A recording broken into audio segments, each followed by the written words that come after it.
आधुनिक युग में कैरियर निर्माण का मूल आधार शिक्षा है।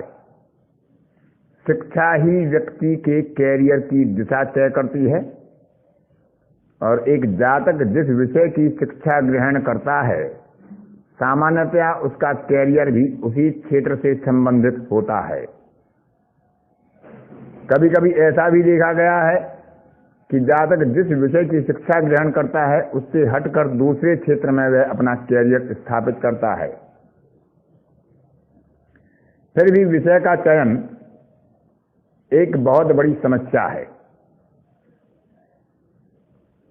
इसके लिए विषय का चयन उचित रूप से कैसे किया जाए ताकि जातक की शिक्षा अपने क्षेत्र में सुचारू रूप से हो जाए और वह उसको कैरियर में भी अच्छी तरह से अपना सके। तो इसके लिए प्राचीन शास्त्रों में, हमारे वैदिक शास्त्रों में बताया गया है कि पंचम भाव के विषय को या जो पंचमेश है उसके विषय को हमें ग्रहण करना चाहिए।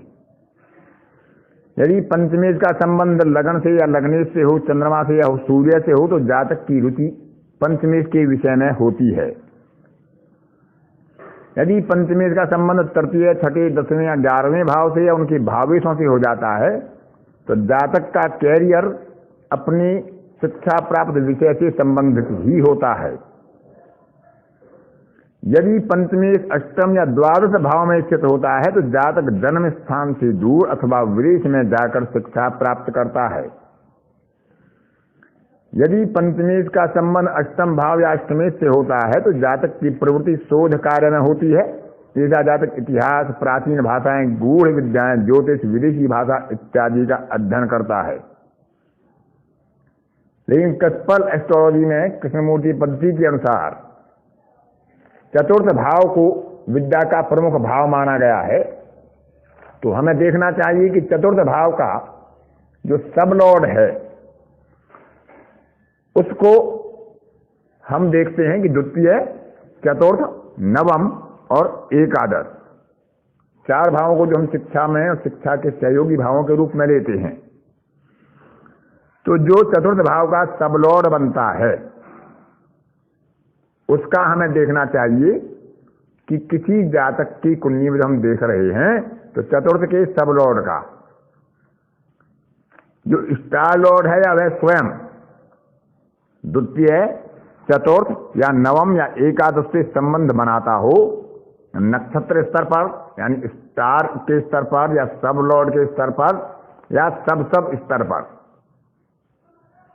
तो यदि वह किसी एक भाव से स्टार लॉर्ड पर संबंध बनाता है तो उस विषय में जातक की रुचि होगी, यानी इन्वॉल्वमेंट पक्का हो जाएगा। फिर हम सब लॉर्ड पर देखते हैं कि उस भाव के अलावा अन्य किसी भाव में उसका सब लॉर्ड के स्तर पर कमिटमेंट भी होना चाहिए कि उसमें उसकी रुचि है, लेकिन वो उसको कमिटमेंट भी दे रहा है कि वह उस भाव की शिक्षा प्राप्त करेगा, उस विषय की शिक्षा प्राप्त करेगा। फिर सब लॉर्ड के स्तर पर किसी तीसरे एक भाव से उसका फाइनल कन्फर्मेशन भी होना चाहिए। अभी आगे एक कुंडली आपके सामने प्रस्तुत करेंगे, उसमें इस चीज को अच्छे से बताएंगे कि जो चतुर्थ का सब लॉर्ड है उसका स्टार स्तर पर, सब स्टार स्तर पर और सब स्तर पर, इनमें से किन्हीं तीनों भावों में से एक भाव से, स्टार स्तर पर एक भाव से कमिटमेंट के लिए सब स्तर पर और तीसरे स्तर पर भी फाइनल कंफर्मेशन के लिए भी उसका संबंध होना चाहिए। यह जो कुंडली आपके सामने स्क्रीन पर खुली हुई है यह एक बहुत बड़े अर्थशास्त्री की कुंडली है। अब यदि हम इसमें देखते हैं कि पंचम भाव का स्वामी मंगल है, वह नीच राशि में अष्टमेश के साथ अष्टम भाव में विराजमान है, उसके साथ षष्ठेश और एकादशेश शुक्र भी विराजमान है। पंचम का कारक गुरु राहु और केतु के एक्सिस पर केतु के साथ विद्यमान है। बुधादित्य योग 10वें भाव में और लग्नेश भाग्य भाव में है। तो इसमें हम देखते हैं कि चतुर्थ का सब लॉर्ड मंगल है और पंचमेश भी मंगल है। तो मंगल बैठा है शनि के नक्षत्र में, सूर्य के उप नक्षत्र में और राहु के उप नक्षत्र में। तो द्वितीय भाव के कारक देखते हैं। द्वितीय भाव का स्टार लॉर्ड मंगल है, तो द्वितीय भाव से इन्वॉल्वमेंट चतुर्थ के सब लॉर्ड का हो गया। चतुर्थ भाव में हम जाते हैं तो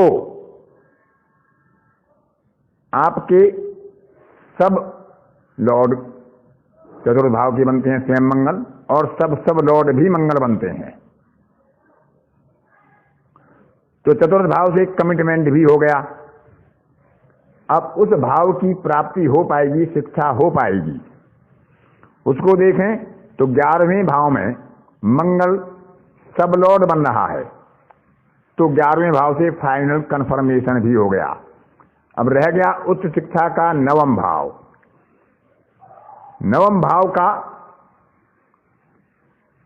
जो स्टार लॉर्ड है वो सूर्य है, और सूर्य स्वयं मंगल का सब लॉर्ड है।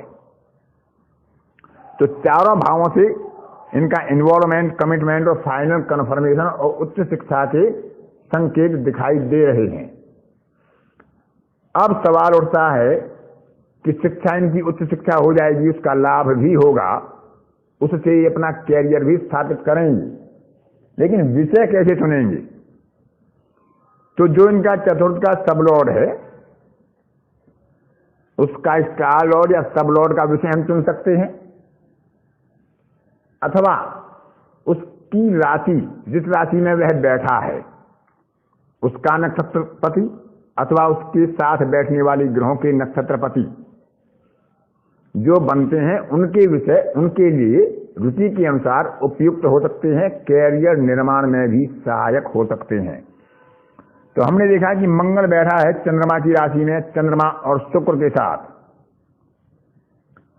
तो राशिपति चंद्रमा और साथ बैठने वाले ग्रह चंद्रमा और शुक्र दोनों ही बुध के नक्षत्र में विराजमान हैं, और बुध स्वयं सूर्य के नक्षत्र में बैठा है, केतु के उप नक्षत्र में, और अपने ही उप नक्षत्र में विराजमान है। अर्थात बुध से संबंधित विषय या सूर्य से संबंधित विषय इनके लिए उपयुक्त हो सकता है। और अर्थशास्त्र का प्रमुख कारक बुध है, और सूर्य भी अर्थशास्त्र की शिक्षा के लिए उपयुक्त है। यह आप सब जानते हैं, ज्योतिष के विद्यार्थी सब जानते हैं कि बुध कॉमर्स, वाणिज्य और अर्थशास्त्र, सांख्यिकी, स्टेटिस्टिक्स इत्यादि का कारक है, ज्योतिष का कारक है।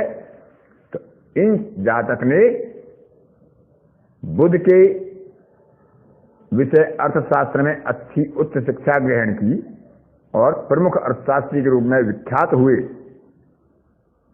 इनके जन्म काल में हम देखते हैं तो दशा बुध की चल रही थी। जब हम विषय चयन कर रहे हैं तो विषय चयन के बाद हमें ये भी देखना होता है कि जो उसके शिक्षा काल में दशाएं आ रही हैं, क्या वे उस विषय के प्रति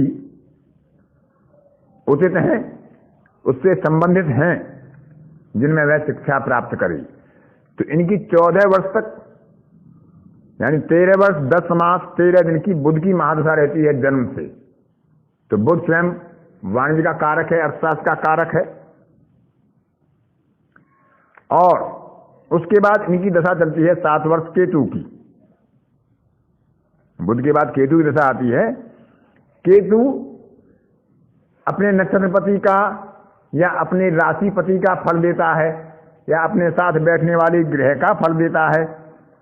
तो केतु बैठा है सूर्य की राशि में, और सूर्य अर्थशास्त्र का कारक होता है, तो केतु भी उसमें बाधक नहीं बनेगा। केतु भी अर्थशास्त्र में ही इनकी शिक्षा को आगे बढ़ाएगा। और केतु शुक्र के नक्षत्र में है, और शुक्र स्वयं बुध के नक्षत्र में बैठकर बुध की शिक्षा को संकेत दे रहे हैं। इससे आगे फिर 7 वर्ष बाद, यानी जब इनकी आयु हो जाती है 21 वर्ष, उसके बाद शुक्र की दशा आती है। शुक्र स्वयं बुध के नक्षत्र में है, तो इनकी शिक्षा भी पूर्ण होगी अर्थशास्त्र के क्षेत्र में, और अर्थशास्त्र को ही ये आगे अपने कैरियर में अपना प्रमुख क्षेत्र बनाएंगे, उसी क्षेत्र में ये आगे बढ़ेंगे। तो इस कुंडली से हमने देखा कि जो चतुर्थ का सब लॉर्ड है उसके साथ बैठने वाले ग्रह या उसके राशिपति के नक्षत्र के विषय को हम चुन सकते हैं। यदि उसके साथ कोई नहीं बैठा है तो उसका राशिपति का नक्षत्र या उसका स्वयं का नक्षत्र उसकी शिक्षा के विषय को निर्धारित कर सकता है, जो उसके कैरियर में भी सहायक होगा और लाभकारी होगा।